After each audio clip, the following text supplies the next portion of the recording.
Recently, I've been reading Mises' Omnipotent Government, That's Right.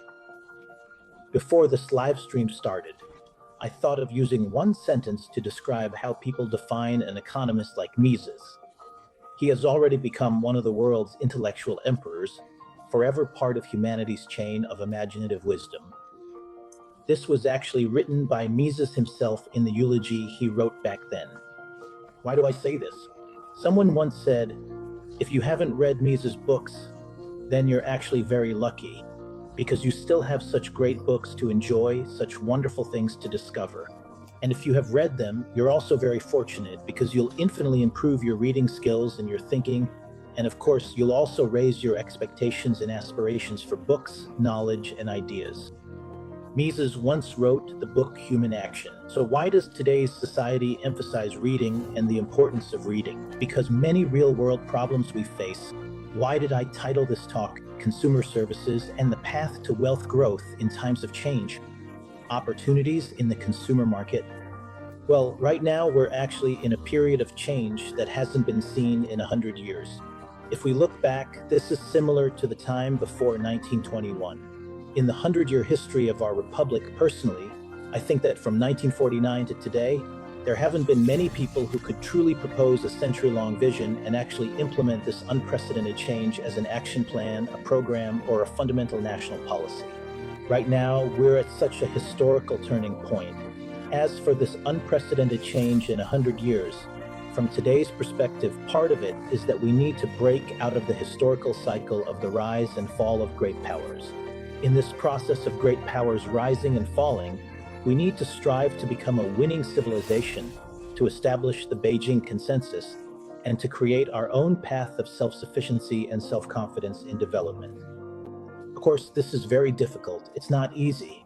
And precisely because it's not easy, we're now facing a lot of challenges and pressure. So what exactly are these pressures and challenges? Let me raise a few questions first. What's the first question? Some people are feeling a lot of confusion. Why is there so much uncertainty about the future now? Or to put it another way, why, especially in the past 5 years, are so many people talking about lying flat or involution? What exactly do lying flat and involution mean?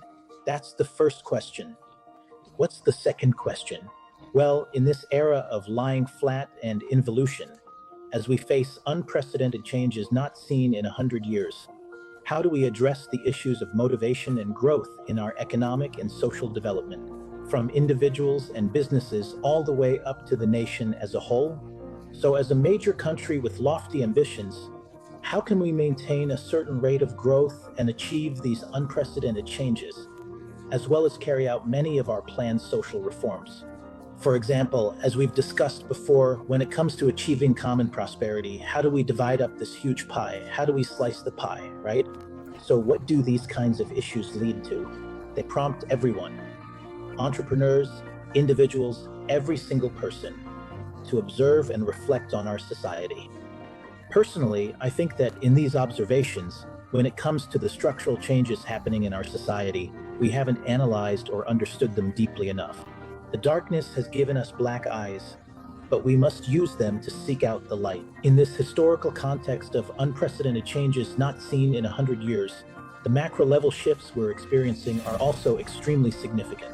Last year, I wrote an article where I described our modern society as being in an era of system reboot at this critical juncture of historical transformation.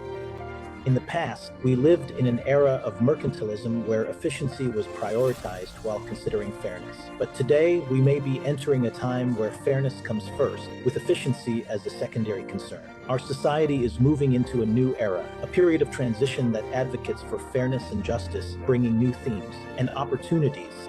In this kind of environment, the country has made its declarations, policies have been laid out, and even our structures have been adjusted. Our roadmaps and action plans have also been arranged step by step. The long scroll of history is slowly unfolding before us.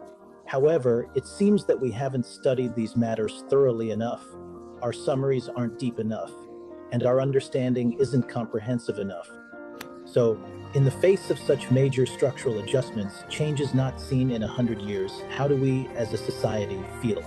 Personally, and I think this applies to many entrepreneurs as well, what kind of feeling do we often have?